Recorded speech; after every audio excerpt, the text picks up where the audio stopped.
Hello and welcome back to Talkin Pitchside. I'm your host PJ with my co-host Tony. As always, here to cover all things MLS. We have our match week 11 preview to do here today. Before we get to that, Tony, we did have some CONCACAF games. We have the semifinal games that got started, the aggregates.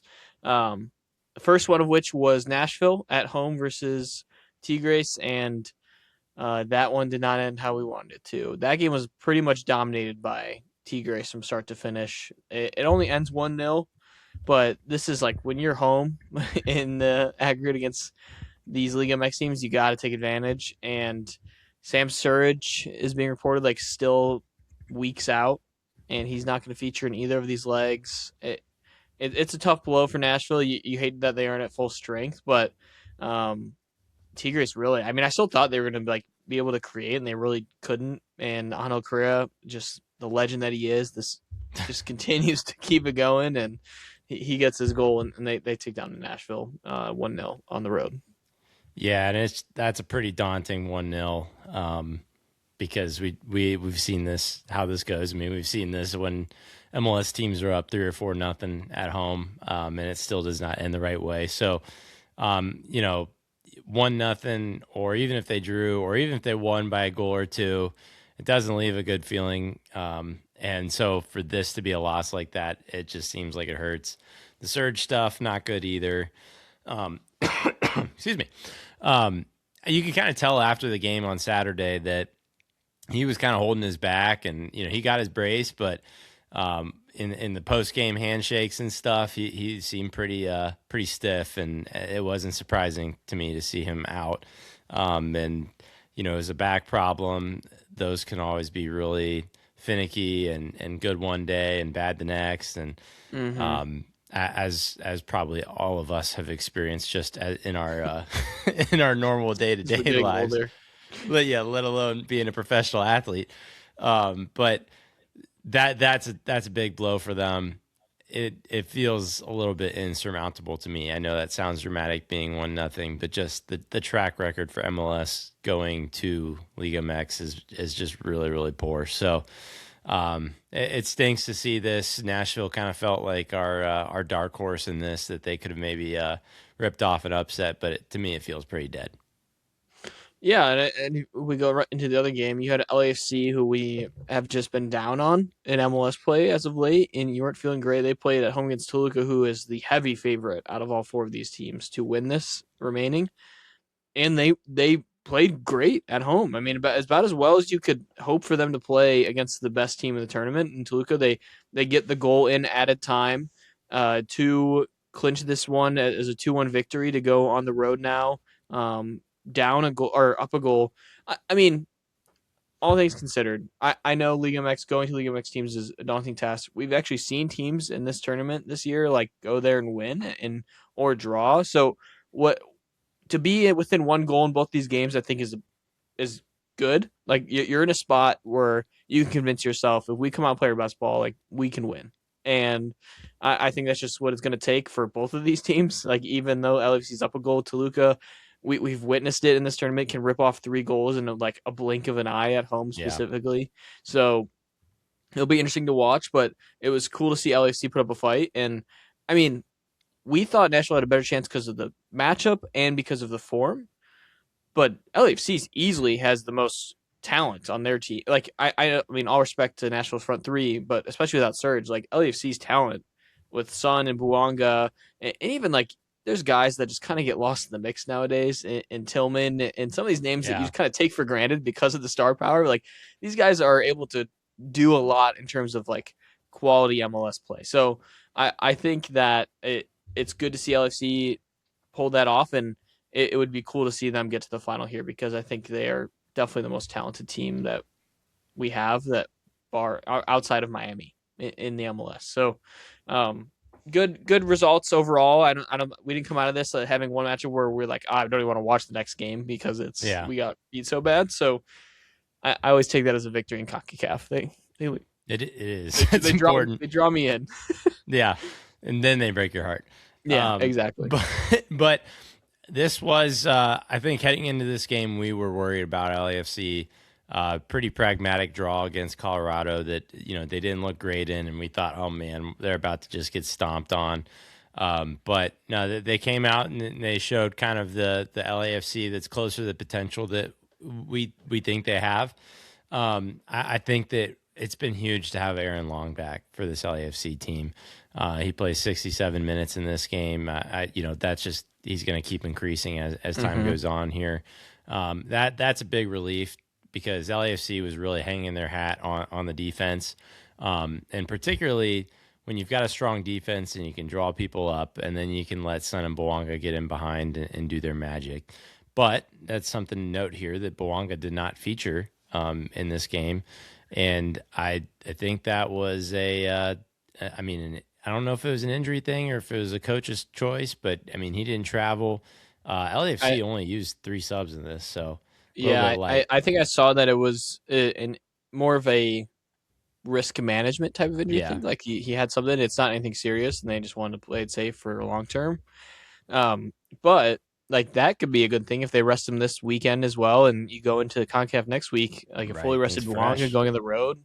Um, it's just another weapon that you were able to beat that team without him. I mean, Right. arguably your best player. So I Hmm. think I feel optimistic. But I felt optimistic about teams going to Liga MX many a time, and it's Yeah. The backfired other on me. pointer here is Son got 2 assists. I mean, he just keeps racking up the Dude, assists for the he team. might set the Like, assist record this year, yeah, for a and single season, all comps, like nuts. As after as we a thought he striker was, too. yeah, Yeah. after we thought he was gonna maybe lead the league in goals, he's like, no, guys, I'm a Yeah. facilitator this year. This is Disappointing golden boots across the country. Yeah, Um, it's. I mean, like in a real like sense though, it is interesting. I mean, it is a guy who's getting older. He's not going to have his legs forever, and he's got to find different ways to be effective. And to have him be a facilitator, like I think that's a way for him to extend his career and be a quality player in the MLS longer. Like yeah. I witnessed it him at Spurs, like the when he had Kane, like the dude racked up assists because his passing ability. He's so talented on both his feet that he can use both his feet in so many different ways to get the ball to people. So I maybe this is just a new version. I mean, of course, I think he's still the goal scorer and wants to do that, but I think that it still feels good that he's producing for the squad despite not being the goal scorer that we expected this year. Yeah, for sure. For sure. Okay, well, let's get into the games this week. Stop me if you've heard this before, but we're starting with Toronto at 1 p.m. at home. What did they do? How have they Yeah, pissed off the league like I, this? I don't. I honestly don't get it. Actually, is there like something like there's a reason? There has to be a It reason. it it's got to be because of the World Cup and No, hosting but why games one? there. Why 1 p.m.? It's cold in Toronto, and Okay, well, I don't know. while I'm starting this preview, maybe we can start when you're talking. I'm going to start googling it to see if there's something going I on. don't think there is Maybe there's anything. like a I've heard rule people in talking. Toronto. There's You listen to the guys at Soccer Wise and Total Soccer Show, and like those are the people that would know if there was a reason, and like there they you go. talk about it just like we do. Like, oh Yeah, yeah, it's it's just a thing hysterical. we do. They Yeah, just hate Canada. I don't know. yeah. Okay, but Toronto is hosting the Darlings of the MLS right now in San Jose. She feels like another daunting task for Toronto to get 3 points at home here. We've expected it against some of these squads that aren't even close to the way San Jose is playing at this point, and they haven't been able to do it. So, I mean, I'm going to favor San Jose, the form that they're in, the confidence they're playing with, versus this Toronto side that still doesn't have Mihailovic, Walker Zimmerman. You never know, honestly, if he's going to be able to go 60 minutes or not at any game this year. I just feel better about the foundation San Jose has, even being on the road. I just still think that they are in a schedule right now. I mean, they played in the midweek. I don't think they played anybody in the Open Cup. I might need to check that, but I don't Dude, think they did. Um, no, they did. They played shoot Minnesota. no. I'm saying like, I don't know who they actually played in the game though. Is what I was Oh, I see curious what you're saying. about. I Let's think see. that was. I mean, they had Timo start, Preston Judge start, Secura start. They went at it. They had the regulars. Okay, so they are on double game week, and I mean that's going to play a factor. So we'll see if they have their legs. And Toronto's on a full week's rest, so that could play a factor. I still just believe in what San Jose is doing. In the midweek, they won 4-2, so they just keep winning. So it is definitely a wagon right now, and I'm not going to pick against that. I'd rather just be wrong than pick against them and be wrong that way. Yeah, no, this is San Jose's game all the way. I mean, I just the stylistically here, Toronto does not have the quality on the ball to like escape the San Jose press. It's too nervy from them, and they don't have the creative outlet right now in Mihailovic to really, I guess, not only escape the press, but also like make San Jose respect them with where they're going to be looking and being dangerous on counters. Mm-hmm. No Richie Larea, no DeAndre Kerr. I think Jonathan Osorio's hurt. There's just a lot of midfield core guys there that are gone too. It's going to be thin, and that's just like honestly, I think one of the game changers for San Jose is that they had an awful defense. They're the third best defense this year, and one of the game changers was they don't set themselves up to rely on their back line or their goalkeeper, which means that they're bringing it to you, all the way up on your half and really crashing into you in the midfield. So this is San Jose's to win. I think Mm-hmm. stylistically, erase the momentum and stuff and all of that for a second. Like San Jose, the way they play, and Toronto, the quality they have, it's San Jose's right now. Totally, I agree. Another game that I think we're going to be pretty unified on is Seattle on the road against Sporting Kansas City. Sporting Kansas City also played in the midweek and lost, I believe. Was that against San Jose that they? No, Sporting Kansas City did not play an Open Cup. They were already eliminated by Oh, that's right. the USL That's team. right. Quick side note: Open Cup play with the best Open Cup game we did have was the Colorado Derby. That happened Yeah, because right. Colorado got Okay. pushed to the brink, and Yeah.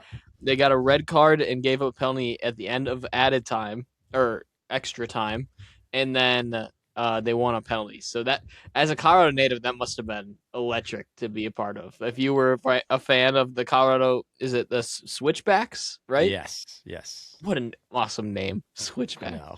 Um, Colorado Springs Switchbacks. Oh, okay, I like it. But let's on this game, we both I'm just sure have Seattle. This is just foundationally, I can't pick SKC to win a game the rest of the year. I don't know if it'll happen. I And mean, Seattle's that professional. This game has like 2-0 written all over it. at least, and Seattle could rotate if they wanted to too. Seattle Like doesn't score goals though. That's the problem. They just that, refuse to do it. that is the problem. But how bad is Sporting Kansas City's defense? I think they are Exactly. the. I think let me just take a quick scan here. 25. Oh no, Orlando has let in more goals than them. Red Bull has let in the same amount of goals than them. So they're tied second to worst in goals allowed this year. So if Mm-hmm. anyone can score, it's the Seattle backups if you want. Or this is a great game, honestly, for Seattle to get. Jordan Morris already found the score sheet. Jesus Ferreira already found the score sheet as well. But just like get them really kind of solidified, get them minutes back, and like this is a great I, scrimmage. I think we could see a Jesus for Heater, if he stays healthy, start to feature for Seattle. I mean, He just practices PK. foundationally, like that move always made sense if he was healthy. Like just the midfield that he has behind him facilitating and the wingers, like there's no reason Jesus Ferreira shouldn't have 10 plus goals in a season. Like there's just absolutely no reason. And I think if he stays healthy and just kind of gets his legs underneath him, because we haven't seen a full season of Jesus Ferreira now in 3 years, it feels Yeah. like. So, uh, yeah, like that was the heyday of his career was like before the last World Cup, and that was like the what was it, the Caribbean? Like he was the Caribbean Oh killer. yeah, the Yeah, Pirate of the Caribbean. and so I think we could see form like that again from him just because of how good foundationally this Seattle side is. So, be on the lookout for that. Tony, your team that needs a bounce back Let's in a big go. way is RSL at home versus Portland. This is the right opponent and the right situation to do it, in my opinion. This is a Portland side. You never know what you're going to get. And they're coming off a good game this past week, and I think this is a classic now letdown spot for Portland. I think RSL, you could this could be 5 goals type of game for them if they want to bounce back in a big way, just because that's what Portland's prone to do every once in a while. Like they just will look like they don't know what they're doing defensively. Kamal Miller will just like get a red card and freak out, and then it just all goes downhill. So I think I think we're gonna see RSL bounce back in a big way this week. I think so too. Traditionally, Portland, especially on the road, is very compact and shy on the ball, and so then you got this RSL team that is, I mean, that first 10 to 15 minute press is maybe the most intense in the league. Um, I mean, I like I'm like very confident that I'm going to see a notification RSL versus Portland start. 2 minutes later, my watch buzzes Diego Luna goal. Like it's just going to be like out the wazoo in the first Little do 10 you know, 15 it's gonna be minutes. like Anthony goal, Anthony Yeah. goal, Anthony. It's, Yeah, it'll be his one game a year that he gets like 4 goals yeah. in, and then and He then we go farms his back to goals 1 game a year, and then it's like you yes, don't. He'll get 4 more assists the rest of the year. that's right. So I think that it's all RSL. Now, if Portland can weather that first surge, I think this game does lend itself to be a little bit closer. But Hmm. the last surge for RSL is at the end, and that's when Portland also has been giving up a lot as well. So, like, if this one isn't decided in the first 15 minutes, it's going to be decided in the last 15, and it's going to be in kind of like disappointing fashion from Portland, I would say. Yeah, I think it's just um I don't know. RSL is looking for bounce back. They're coming off 2 games in which they really, I think, put pressure on themselves to impress and showcase that they're legit. And I think it kind of backfired. I think they put too much pressure on games in April.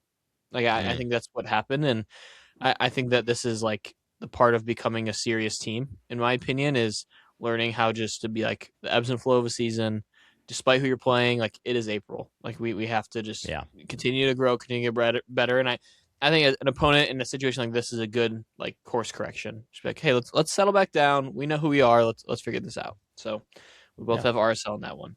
Uh, Back to Florida Derby here. We haven't had that in a little bit, and Feels good. I I, I think we're looking at a beatdown, Tony. I cannot, in my right mind, not have Miami scoring 4+ goals against this Orlando defense. Like this is the classic game where we like Messi's been good. I mean, don't get me wrong, Messi's been really good, but he hasn't been like one of those games yet where you're like Messi was part of 5 goals in this game, and he just showcased why he's been back-to-back MVP. I Yeah. mean, this is gonna. He loves playing Orlando. He loves it, and you're gonna see. I feel like you're gonna see a free kick goal. You're gonna see 2 assists. Like this is the type of game where Messi's gonna be like, "Yeah, I'm Messi, and you're Orlando defense." So Yeah. it'll be interesting. I hope there's a little fight because we always tend to get a fight in this one, and I hope there's a red card because I like when these two teams go at it. You have me trying to scramble. I'm not going to be able to find it, but Messi's career games against Orlando, just what Mm. those numbers are. But While you're yeah, going, I'll look. this is the hydrogen bomb versus coughing baby of the week for sure. I mean, I'd already mentioned that Orlando is like the worst defense in the league this year. Things have maybe settled a little bit there, but it's still been for the most part not up to par, even with Robin Janssen back. That being said, too, they also played an Open Cup, ended up rising over New England, and so we're rotated. I don't think they played everybody, but it certainly is one of those things where they've got more minutes on them. Miami's coming and looking at their first win in their new stadium. I just think that this one is just going to be absolute light up by Miami. I I've think you found the stat by the way you're I've got it smiling for right you. now. 5 total games against Orlando, Mhm. 8 goals. Oh, jeez. Okay, there you have it. Okay. That's insane. Yeah, I will back up. Mic I don't drop even have there. assists. That's just goals. Wow. Wait, no, it's 8 goals, no assists. That's really interesting, actually. So there you But have it. 8 goals in 5 games is crazy because he was also there was some bad Miami teams There early was on when some. he was Yeah, on that but team. he was the first Miami team he joined was the team that was in dead last, and they tried to sprint to squeak into Well, the that's what playoffs I'm and just saying. Like missed. he didn't Yeah. have like the guys he has around him now. Like Oh, sure. Yeah, that yeah. like that team he carried on his shoulders by himself. That now he has some talent around him. So it'll be for the people who just you want something guaranteed on Saturday. It is Messi scoring a goal against Orlando. That's what we're looking at. Absolutely. So yeah, Miami all over this one. Yep. Tony, this is if there was a sicko game of all sicko games, we're looking at it right here, and that is there's a sneaky one on Sunday afternoon.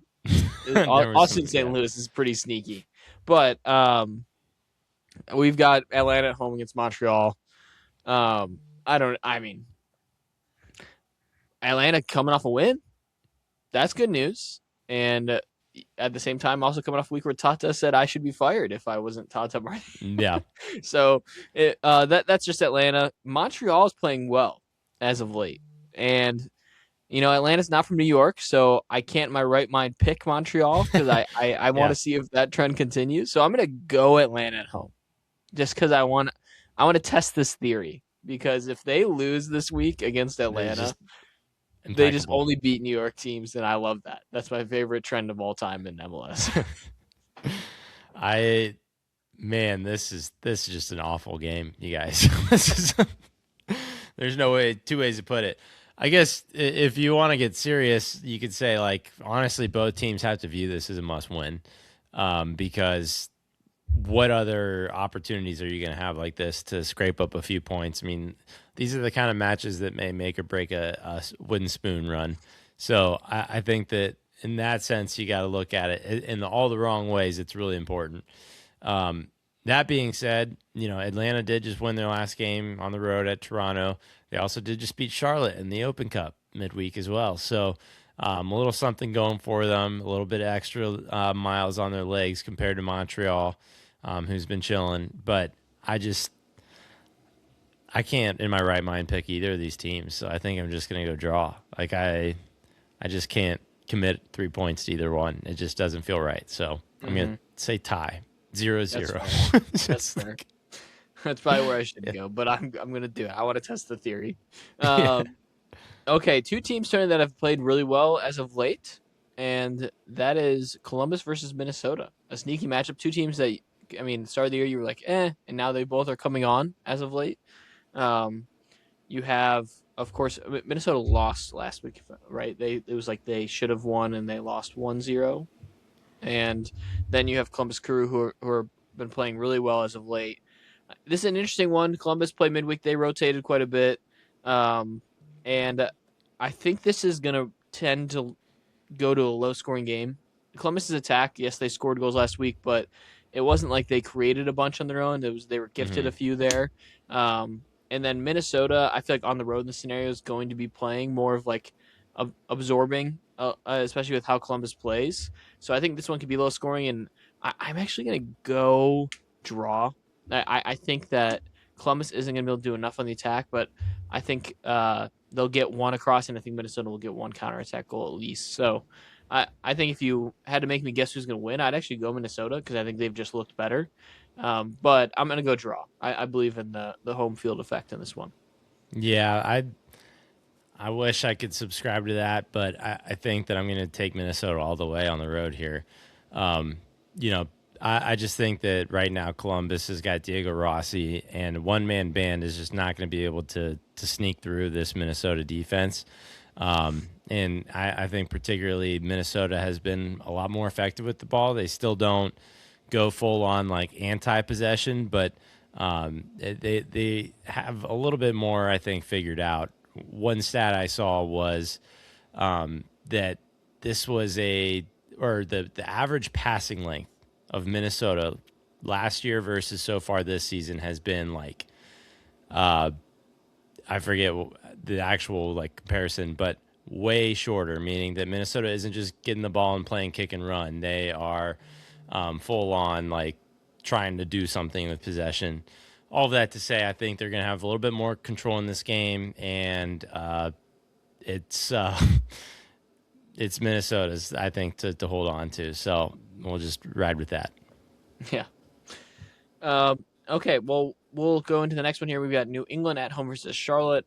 New England, who's like a team that in your mind you're like, how good is New England? I mean, they're playing really well. Like they are playing really well. Then you've got a Charlotte side really scuffling. So I think that's a concern for Charlotte as of late. So I'm gonna go New England home just because I think they've played better, and it honestly more has to do with how Charlotte's looked. I'm more concerned with how Charlotte's looked and what that's gonna be going forward. And I talked about it last episode. I just don't know what their identity is, and I don't Hmm. think they're gonna figure it out this week on the road. So I'm gonna go New England, and I think it's gonna be like a 2-1 game. I think it's gonna be close, but I think they pull it off. Ah, I do. I think I'm going to do what I always do when I don't know, and I'm going to just take a draw. Um, Both of these kind of feel to me kind of like rudderless ships. I think both these teams where their seasons are at right now.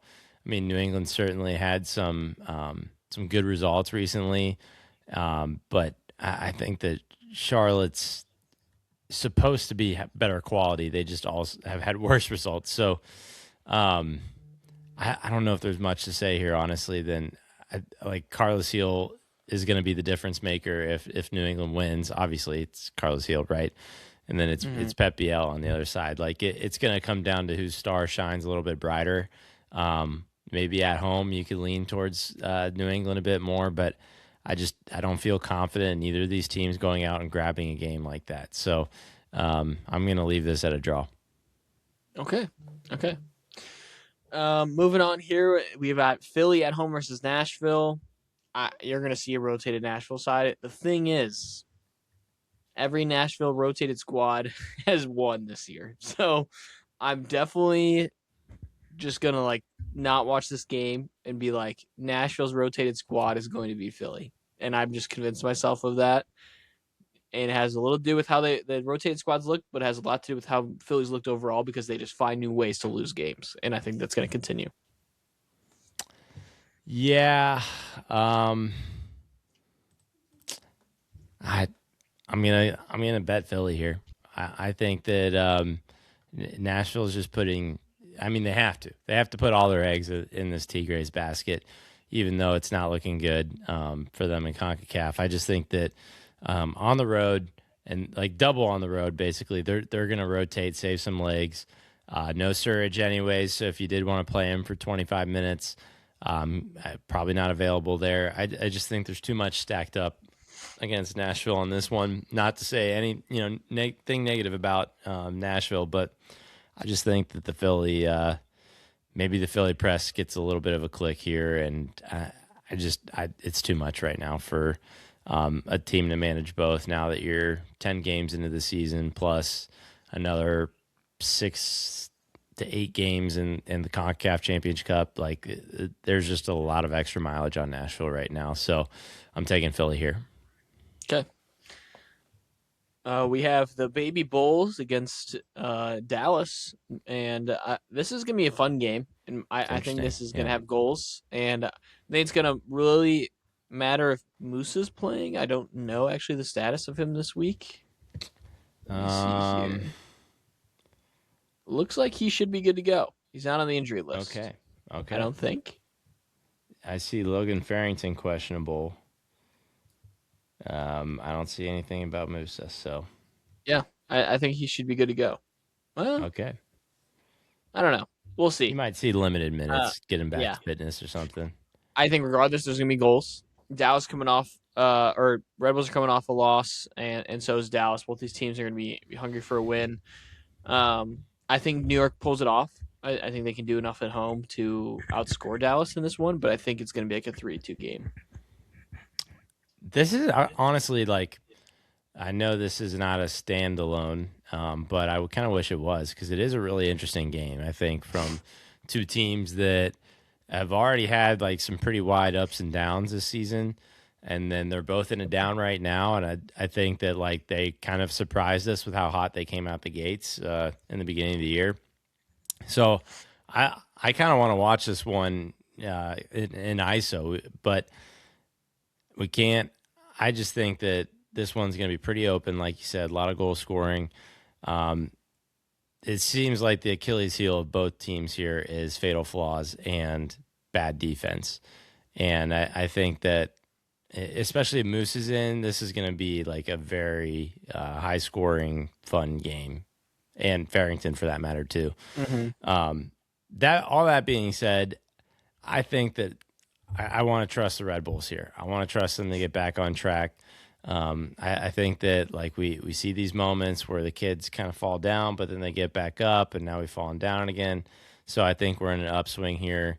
I know they did have a frustrating Open Cup result against New York City FC, um, and I think that they played a lot of the kids and like the mainstays in that one. But I just think that Dallas at the moment has less to kind of propel them unless Moose is in. And even if he is in, there's still a whole team behind him that um, there's just a lot to get figured out there. So I'm going to trust my gut here, go with the home team with the Red Bulls. Okay. That's the game we will actually be in attendance at on the road, Tony. Chicago Fire against FC Cincinnati. We will be visitors in that cold stadium. I think it's going to be pretty chilly, so we'll have to bundle up. And this one also has goals written on it, in my opinion. Although FC Mm-hmm. Cincinnati is coming off a good defensive performance, we just saw this matchup somewhat recently, and it was a good one, and there was goals in that game. And that's for sure. Where FC Cincinnati had to come back and draw this one late. I think was that one 4-4, 3-3, That was the 3-3. 3-3. So I expect more of the same. Chicago's offense is clicking. It is really getting going now, and I think that's what we've been waiting on. So I think we are gonna be in for a treat, in my opinion. And I know how I am. I'm biased. I'm gonna pick our team, but I think if I was an unbiased person, I would say draw, but more in favor of Chicago probably winning this game in the form that they're in. Yeah, I don't know. Like the status of all the center backs is probably not going to be completely known until that lineup comes out. But I mean, you're going from Julian Hall, who has been an awesome like rise up story prospect, to Hugo Kuipers, who is a league proven name at striker that these center backs are going to be going Better not against. score two worldies against us again. That's what I'll say. Yeah, right. But so now, the center back situation with Cincinnati is so dire. Um, and I think like last week was kind of like playing JV, and this week is like, okay, now we're playing varsity with the attack that Chicago offers. So on the road, don't love it. The only thing working really in Cincinnati's favor here is that Open Cup matchup, which I Mm-hmm. think we talked about pre-match. Chicago did kind of put a lot of chips in for that one, so that works, but it's at home, and I just the defensive frailty right now is too Yeah. worrisome for me. I mean, Kybers and Zinkernagel played full 90 in that game, so I'm Hmm. interested to see if they maybe sit one or two of them in this game just because they played a full 90 already this week. So we'll see. Yeah, I think from a Cincinnati perspective, I am super interested to see what this team looks like because there's a lot of guys who looked really good last week and right. impressed in big ways. And with some guys coming back, it's going to be like, okay, who are we trusting right now, and who's playing the midfield is what I'm keeping an eye on, and who's playing those center back roles and wing back roles like that. And I think you're going to see Vander Dem and Danke, and that's the only thing I feel pretty confident in right now. Yeah, But that's exactly when I'm going to see Tom Barlow up top. So we'll see. I think those are the best three up top, and then after that, I think anything behind them could be a lot yeah. of different variations. So Whatever you we'll want. see. Yeah, We'll see. Continuing on in the 8:30 slot, we have Houston at home against Colorado. Two teams that I mean, what am I even saying? Colorado's going to win this game. I want Houston to be good. I want them to be good, but they just don't do enough offensively right now. I just am like I never watched them, and it just feels like their offense hasn't clicked at any point. Like I think when I came into the season, I just thought they were going to be able to create more, and they just don't. And I know Colorado's coming off some draws, some low scoring games, but I still believe in the Colorado's foundation to attack the ball. I think the only thing working against them right now is Zach Steffen is their goalie, and he has been so bad. So I'm just waiting for a blunder to allow Houston into this game. But we'll see. I think it'll be interesting. I think we're going to see a Colorado victory, but I think it's a close game. Yeah, I'm looking at the numbers right now as far as kind of how they both look because Houston has been a confusing team. Guillermo, has been against the grain of the trajectory of Houston's season, where Houston's kind of been down, but Guillermo has been, for the most part, pretty impressive. I think it's 9 goal contributions in 9 games, so he has looked good. I think the issue is, is their defense going to be ready for Colorado, and vice versa, is Zach Steffen going to be ready for Houston shots?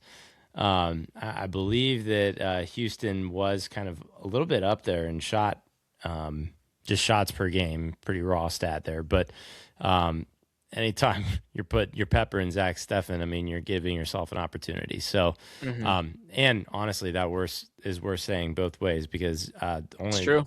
one of the other keepers that was really bad in the numbers is Jonathan Bond, Houston's keeper. So. Hey, you could see some blunders here. Maybe that's a reason to tune into this one if you want to see some bad goalkeeping and maybe people shooting from midfield to try and expose that. This is your game.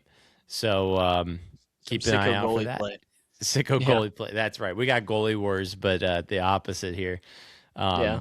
Yeah, I'll give it to Colorado too. I think they can sneak it on the road. They deserve it. Yep.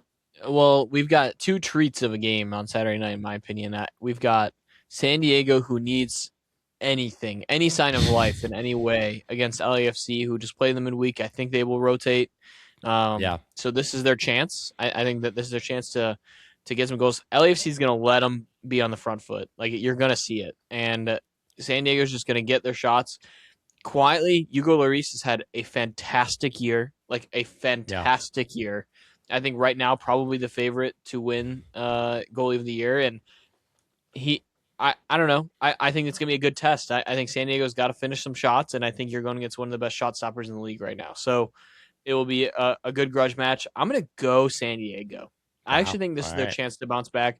I just think the midweek game, the intensity they're playing in Concacaf, like in my mind, Open Cup midweek and CONCACAF midweek is two very different things, two very different levels of intensity for a lot of these teams and how serious they're taking it. So I'm going to go San Diego. I think they pull it off and they get all 3 points in this one finally.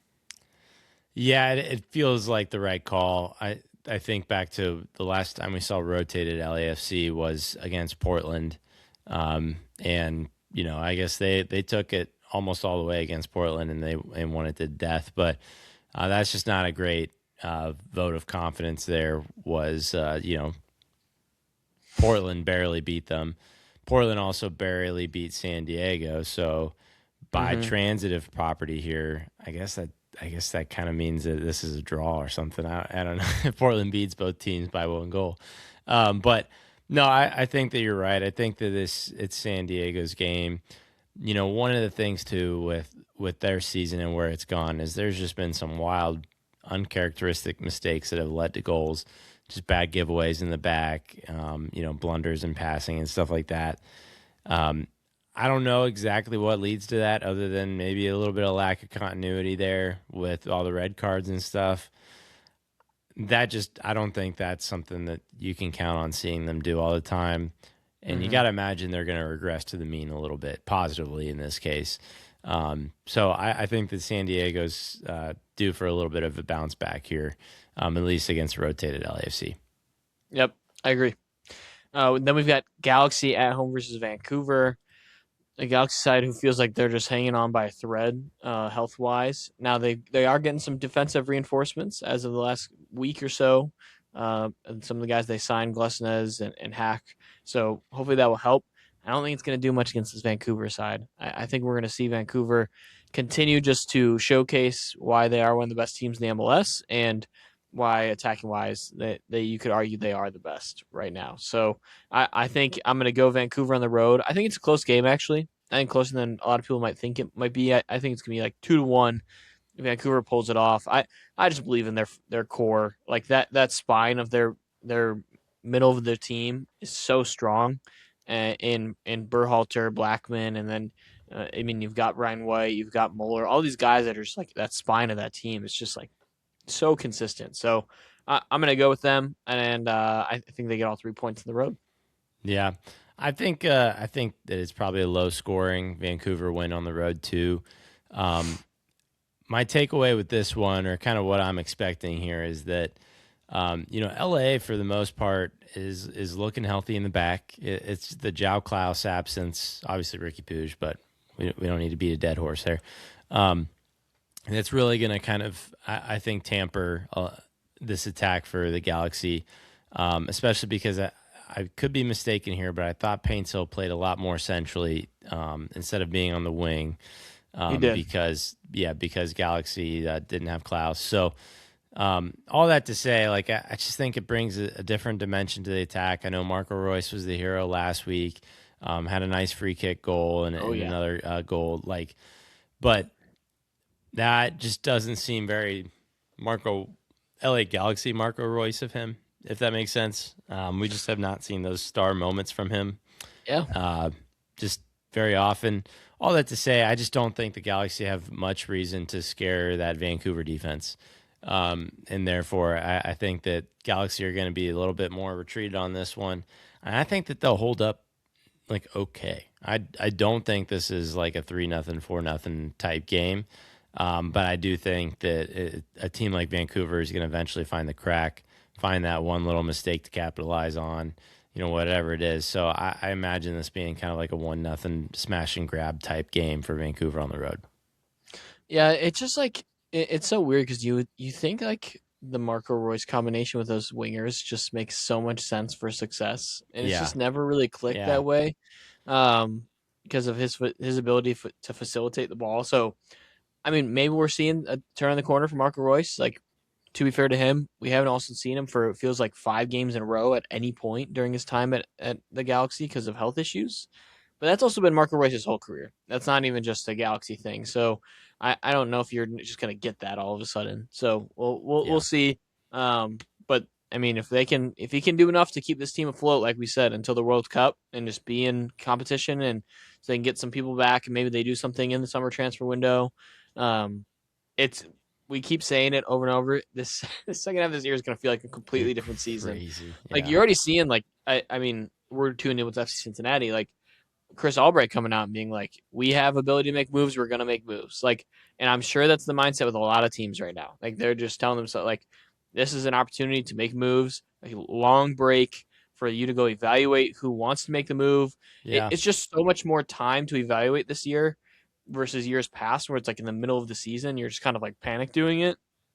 You just have so much more time for everyone to communicate, and everyone's in America. Like that's another advantage. Like everyone's there for the World Cup. Like agents are going to be there. Like all these people are going to be here collectively. So it will be interesting to watch how that all plays out. 2 games on Sunday here, Tony. NYCFC at home versus DC. This seems like a great opportunity for NYCFC to bounce back. They need it in a big way here. DC though, coming off a crazy game last weekend in the four. No, that was the week prior. They won last week, didn't they? Or did they yeah. come They back? beat Or they Orlando. yeah, because they came back and they scored the late goals. So they're coming off a win. I think NYCFC gets it done though. I think that they break through here, get the victory, and look more like themselves attacking wise. Yeah, that's what DC United will do for you is make you look like yourself. Um, They've been scoring yeah, goals though. they have been scoring, so you got to be careful with that. New York City, though, their issue hasn't necessarily been letting goals in. So I think that's going to help too. That they're halfway solid back there. And I don't know what the deal is with Baribo, if he's available for this game or not. I have not seen him on an injury list, but he did not play last week. So something to keep an eye on because I do think that changes the tempo a little bit there for that Mm-hmm. DC attack, and therefore how much New York can get after it. But I think that we've seen enough of this New York team to know that when there are downs, we can see ups come back as well. And it seems like they've hit a pretty well, maybe not that low of a low, but a decent low. Things turned around. Open Cup win against cross state rival, or cross river rival, I guess you could call it. Um, so now I think the ship's turning a little bit, and New York Mm-hmm. City should be on the right path. I agree. And then the game, there's not necessarily a Sunday night soccer game. It's Sunday afternoon soccer this week. We've got Austin at home versus St. Louis.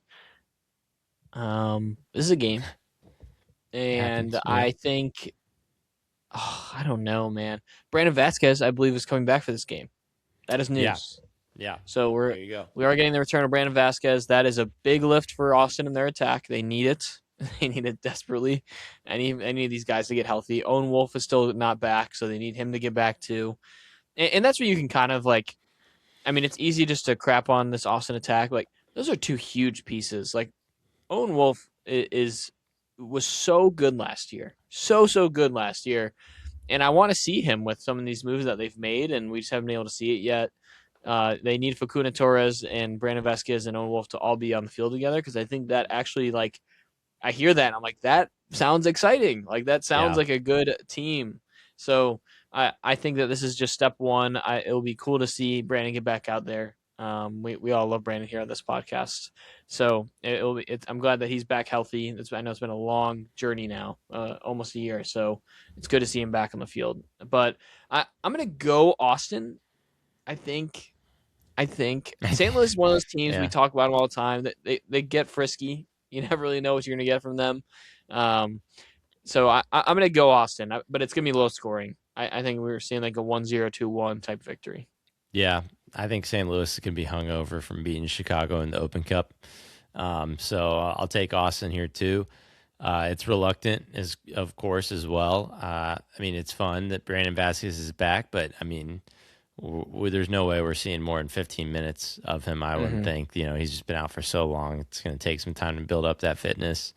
So I think that Austin still just generally is the more talented team, which you don't say that in a lot of matchups for Austin, but it's just kind of where they're at the moment. So all it takes is for a little Jaden Nelson moment or a Zuni or Facundo Torres moment, heck, even Christian Ramirez, um, that they can break through. Their defense will hold up.